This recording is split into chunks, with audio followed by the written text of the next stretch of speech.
আপনারা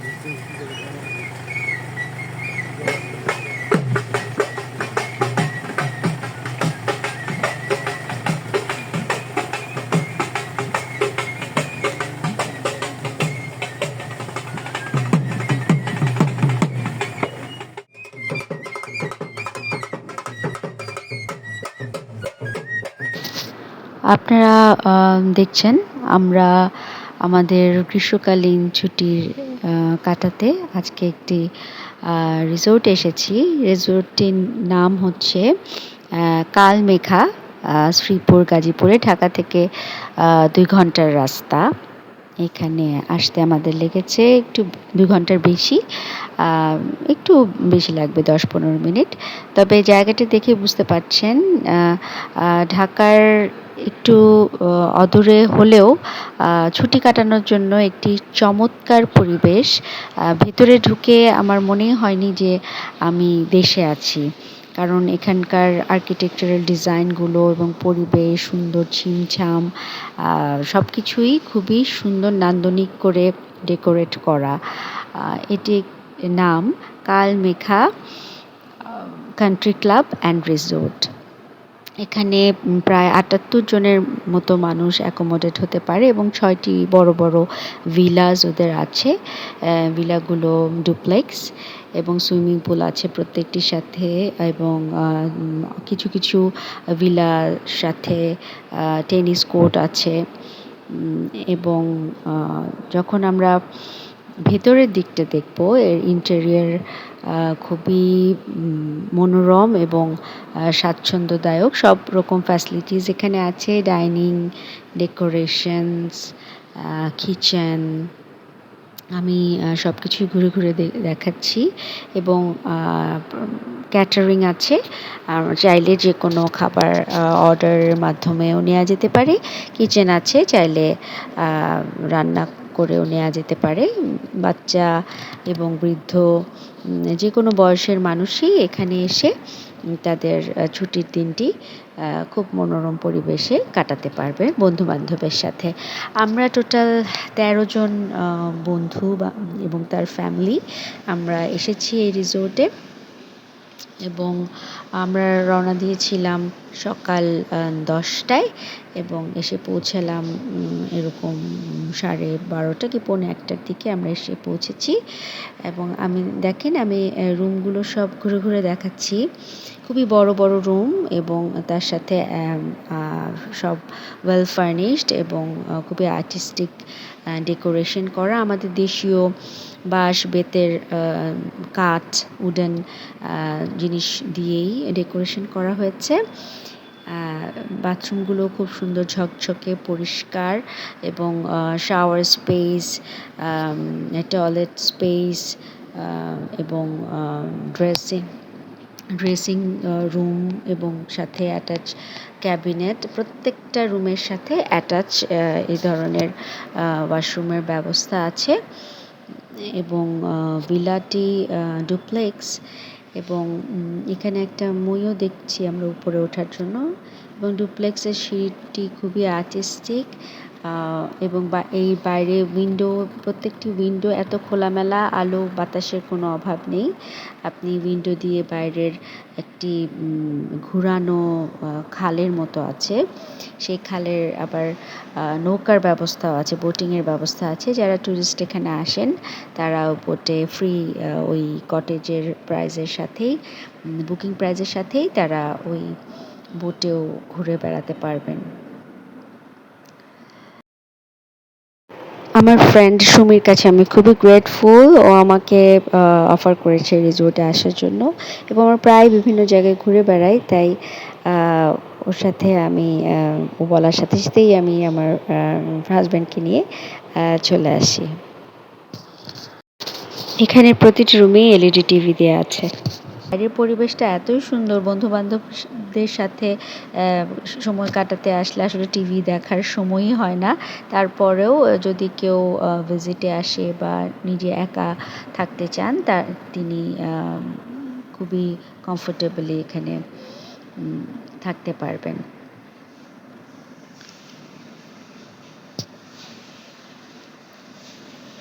একটি ছোট ফ্রিজও আছে এবং বাইরের অন্য ভিলাসগুলো দেখা যায় এবং আপনারা বোটটা দেখতে পাচ্ছেন কি সুন্দর একটি বোট এবং পুরাটা ভিলাই চারপাশ দিয়ে এই খালটি ঘিরে রাখা আছে।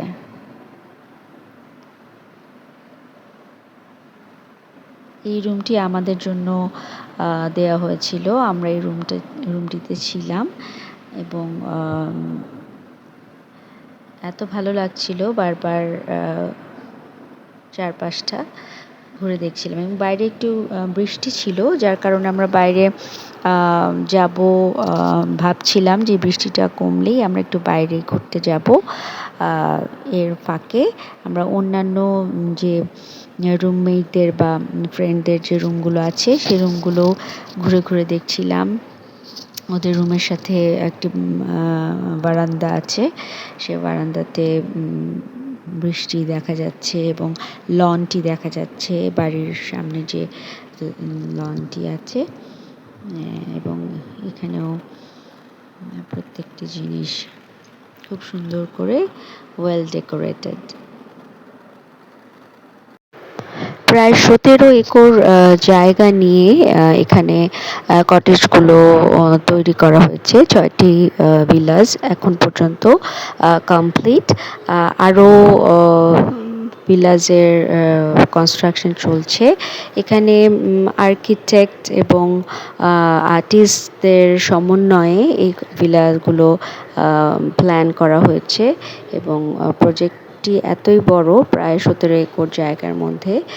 সুতরাং এর আমরা ঢোকার সময় আপনারা দেখেছেন যে এখানে একটা বড় প্যারাডাইজের মতন একটা করা হচ্ছে, যেখানে হয়তো একটা কনভেনশন সেন্টারের মতো তারা রেন্ট দিবে এবং বাইরে যাতে যারা বাইরে থেকে আসবেন তারা যাতে এনজয় করতে পারে সেই জন্য তারা প্রত্যেকটি কটেজে সন্ধ্যার সময় দেশীয় বাউল দল পাঠান, যারা গানের মাধ্যমে এখানকার যারা ভিজিটাররা আসেন তাদেরকে এন্টারটেইন করে। আপনারা দেখেছেন যখন আমরা ঢুকছিলাম তখন ওই দেশীয় বাউল তাদের যন্ত্রসঙ্গীতের মাধ্যমে আমাদেরকে স্বাগত জানাচ্ছিল এবং বাউল সঙ্গীতটা আমরা খুবই এনজয় করেছি। আসলে প্রত্যেকটি স্বনির্ভর যারা ব্যবসায়িকভাবে সফল তাদের উচিত এই ধরনের সাংস্কৃতিক আমাদের দেশীয় ঐতিহ্যকে প্যাট্রোনাইজ করা, যেটা আমি এখানে এসে দেখতে পেরেছি যে তারা স্বনির্ভর প্রতিষ্ঠান হওয়ার পাশাপাশি প্রজেক্টে এই সংস্কৃতিকে তারা প্যাট্রোনাইজ করছে, যেটা আমার কাছে ভালো লেগেছে। আমরা খুবই ক্ষুধার্ত ছিলাম, তাই আর দেরি না করে আমাদেরকে খাবার সার্ভ করা হয়েছে এবং আমরা অর্ডার দিয়েছিলাম বিভিন্ন ধরনের ভর্তা, ঘন ডাল, লোটা ফ্রাই, চিকেন, বিভিন্ন ধরনের আইটেম এবং এগুলো এতই সুস্বাদু ছিল যে আমরা যেহেতু ক্ষুধার্ত ছিলাম আমরা খাওয়া দাওয়া করে নিলাম এবং খাওয়া দাওয়ার পরে আমরা আবার আরেকটি কটেজে যাব সেজন্য বের হলাম। ওখান থেকে একটু গুড়গুড়ি বৃষ্টি হচ্ছিল, চারিদিকে আপনারা দেখতে পাচ্ছেন প্রায় অনেকগুলো কটেজ পাশাপাশি এবং কিছু কনস্ট্রাকশন চলছে এবং এই কটেজের সামনে একটি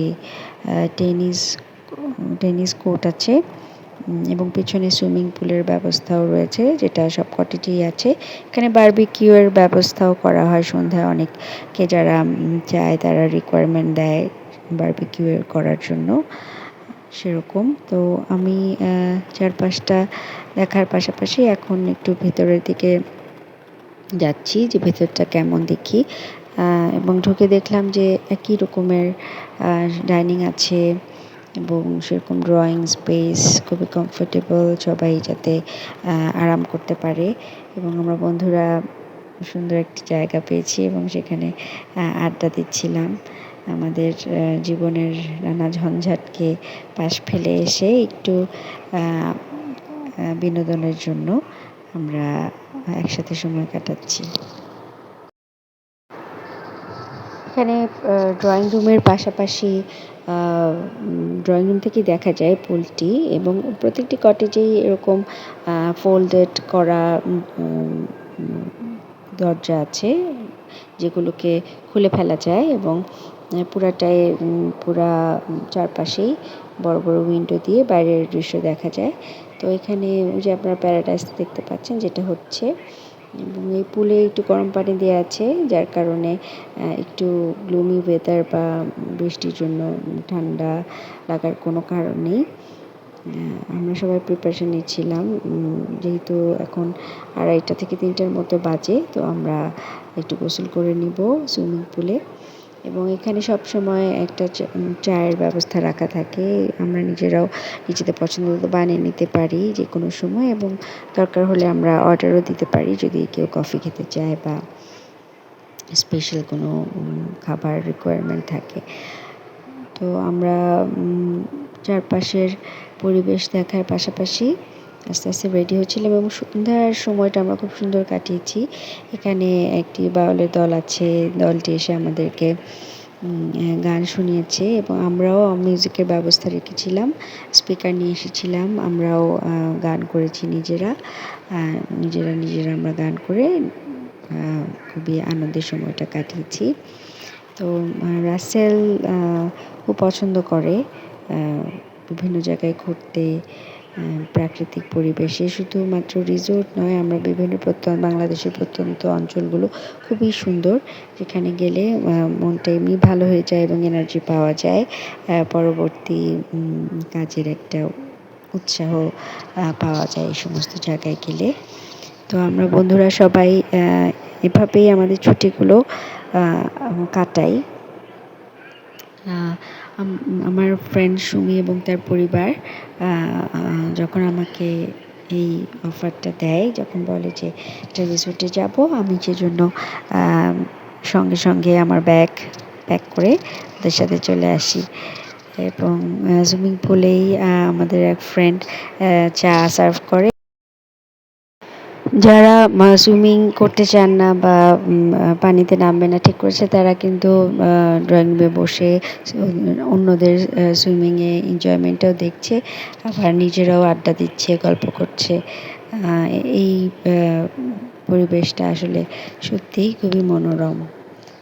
এখানে দেখতে পাচ্ছেন চায়ের বিভিন্ন সরঞ্জাম দেওয়া আছে, শুধু চায়ের সরঞ্জাম না, বিভিন্ন ক্রোকারিজ এর ব্যবস্থা এখানে আছে, ওভেন থেকে শুরু করে সব ধরনের প্লেট, গ্লাস এবং প্যান, রান্না করার সব ধরনের ইকুইপমেন্ট এখানে দেওয়া আছে। আমি এখন উপরের ফ্লোরগুলো দেখাচ্ছি। উপরের ফ্লোরে এখানেও 3টি বড় বড় রুম আছে, মাঝখানে কমন লিভিং স্পেস, সাথে টিভি, এবং প্রত্যেকটি উইন্ডোর সাথেই দেশীয় বাঁশের বেতের কার্টেন হ্যাং করা আছে। এখান থেকে আউটসাইডগুলো দেখা যাচ্ছে এবং লনে 2-3 জন মিলে চা খাওয়ার ব্যবস্থা প্রত্যেকটি লনেই দেওয়া আছে, এবং খুবই নিরিবিলি, বারান্দা থেকেও আপনি উপভোগ করতে পারবেন চাইলে। কি সুন্দর ডেকোরেশনসগুলো হ্যাং করা, সিঁড়ি থেকে নিচে অবধি, দোতলার ব্যালকনি দিয়ে নিচে সুইমিং পুলকে দেখা যায় এবং সবাই খুব এনজয় করছিল এই পরিবেশটা। ওরা যখন দেখলো আমি ভিডিও করছি, তখন সবাই তাদের এক্সাইটমেন্টটি প্রকাশ করতে থাকে।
Super super super. সারা রাত গান আড্ডা শেষে পরের দিন ঠিক বেলা 11:30টায় আমরা চেকিং আউট করে রিসোর্ট থেকে চলে আসি একটি জাপানিজ রেস্টুরেন্টে। সেখানে আমরা আমাদের দুপুরের লাঞ্চ করি এবং একসাথে সবাইকে বিদায় জানিয়ে আবার নিজেদের কর্মব্যস্ত জীবনে ফিরে যাবার তোড়জোড় শুরু করি।